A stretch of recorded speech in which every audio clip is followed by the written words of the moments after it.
Caen, July 1944. A British infantryman from the Royal Warwickshire Regiment crouches behind a shattered garden wall 30 feet from a German machine gun position dug into the ruins of a boulangerie. In his hands is a weapon that cost the British taxpayer roughly £2 10 shillings to produce, less than a decent pair of boots. Stamped steel, a bare tube for a receiver, a wire skeleton stock, and a trigger group that rattled when you shook it. On paper, against the beautifully machined MP40 the man across the rubble was carrying, this shouldn't have been a fair fight at all. And yet, within the space of a single afternoon's training, sometimes within minutes, passed soldier to soldier in a slit trench or a barrack room, that same crude weapon became something the Germans learned to fear specifically. In close, broken ground. House-to-house fighting, cellar clearances, the kind of combat where a rifle was too long and a pistol too weak. The fix wasn't a factory modification. It wasn't a new part. It was a habit, taught in whispers between men who'd already lost friends to a weapon that jammed at the worst possible moment. Once you understood what the fix actually was, you realized the Sten's cheapness hadn't been the problem all along. It had been hiding the answer.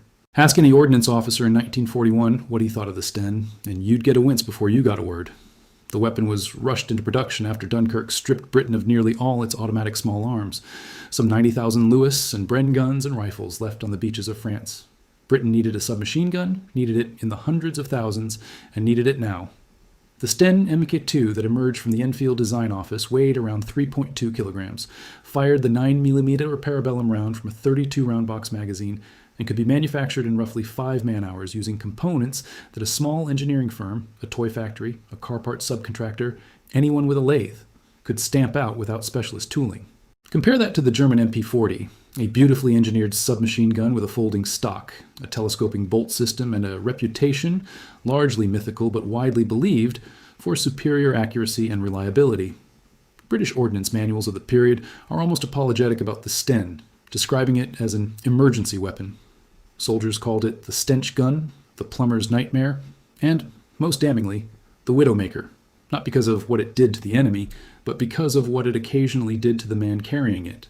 The specific fear was well-founded.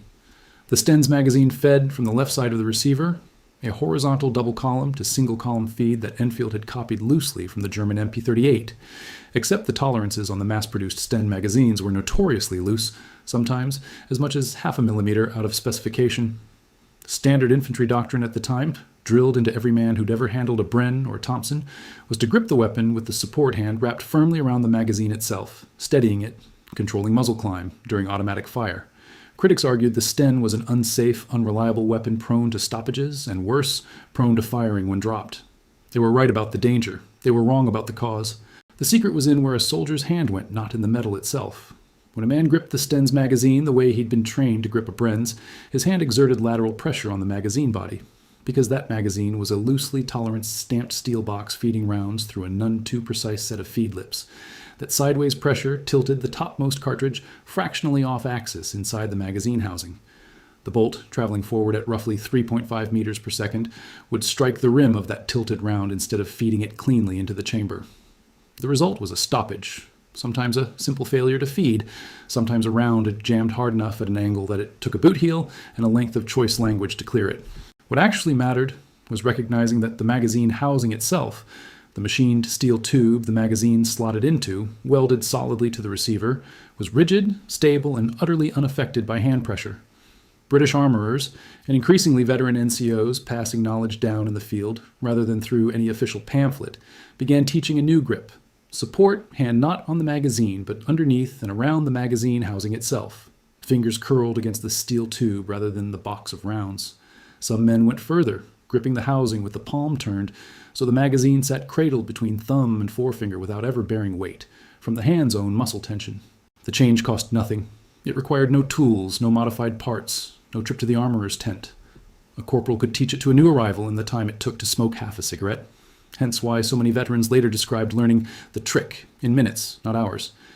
And in close, broken ground. The rubble of Caen, the sunken lanes of the bocage, the stairwells and cellars of a contested French farmhouse, where a stoppage meant a man died in the 2 or 3 seconds it took to clear it. That small correction in hand position was the difference between the Sten's reputation as a death trap and its emerging reputation, among the men who actually mastered it, as the single best tool for the kind of fighting nobody had trained for in peacetime. The evidence isn't anecdotal alone. after-action reports from the 6th Airborne Division, who jumped into Normandy on the night of 5 June 1944, armed heavily with Stens, precisely because the weapon was compact enough to jump with, recorded stoppage rates during the Normandy campaign that varied enormously between units, and the variance tracked almost exactly with how thoroughly a unit's NCOs had drilled the housing grip.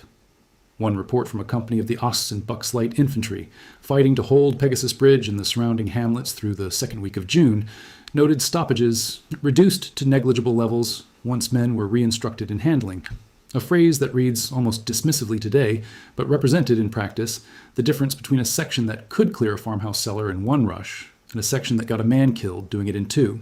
German assessments captured later in the campaign are more direct. A captured Fallschirmjäger officer, interrogated after the fighting around Breville in mid-June 1944, is recorded as telling his interrogators that British paratroopers fired their machine pistols without hesitation in the houses, close, again and again, a description that only makes sense if the weapon was, in that specific soldier's experience, reliably cycling round after round, rather than jamming on the first burst, as German intelligence briefings had led them to expect from a weapon they regarded as an inferior copy of their own MP-40. Later in the war, in the brutal room-to-room fighting that characterized operations in the Low Countries through the winter of 1944 into 1945, engagements in towns like Overloon and Hertogenbosch that mirrored in miniature the house-clearing horror Canadian and British troops had already learned at Ortona's Italian counterpart engagements, British infantry sections increasingly favored the Sten specifically for the first man through a doorway, precisely because its 32-round magazine, correctly gripped, could empty in 3-round bursts into a room in under 2 seconds, without the failure that had haunted the weapon's first 18 months of service. Casualty figures from these engagements are difficult to attribute to any single weapon, but veteran testimony collected after the war is consistent. Men who'd mastered the housing grip described the Sten, in close quarters fighting specifically, as more useful than the number 4 rifle they'd been issued, simply because a bolt-action rifle needed to be worked between every shot in a fight, measured in seconds and feet. This wasn't accidental, and it wasn't a case of British commanders clinging stubbornly to an inferior weapon out of necessity alone. What looked good in the ordnance testing range, a Sten fired from a bench rest, magazine held steady by a jig, no combat stress, no adrenaline making a man's grip tighten involuntarily, was never the same weapon that men actually carried into a burning farmhouse. What worked in chaos was a weapon whose single genuine flaw turned out to be a training problem rather than an engineering one, and training problems can be solved in an afternoon in a way that engineering problems cannot.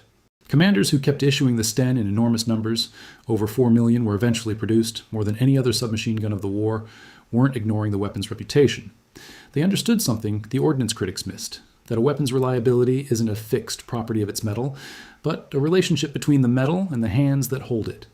The MP-40, elegant as it was, cost the German war economy roughly 8 times the labor hours per unit that the Sten cost Britain. That difference meant the Sten could be issued not just to line infantry, but to Home Guard units, to French and Belgian resistance fighters, parachuted supplies by the SOE, to partisans across occupied Europe who had no armorer's workshop and no spare parts supply chain, only word of mouth, and the 15 minutes it took one man to show another where to put his hand. Battlefields, and urban battlefields most of all, aren't laboratories. They're chaotic, filthy, adrenaline-soaked environments where a weapon that's theoretically 10% less accurate, but 100% more forgiving of a frightened man's instincts, will win the fight that actually matters. The one in the stairwell, not the one on the firing range. The Sten's designers hadn't built in that forgiveness deliberately. It emerged from the same rushed, stamped steel simplicity that critics mocked, but the men who fought with it discovered that simplicity cut both ways. A complicated failure needs a complicated fix. A simple failure, hand in the wrong place, needs only somebody willing to show you the right one. And the willingness of exhausted, frightened soldiers to actually pass that knowledge on, man to man, cellar to cellar, all the way from the beaches of Normandy to the last house-clearing operations of the war in Germany itself. That's the real story behind the Sten's deadly second life in close-quarters combat. Not a redesign, not a factory retrofit, but a 2-minute lesson that turned Britain's cheapest weapon into one of its most trusted, and exactly the kind of fighting nobody had designed it for in the first place.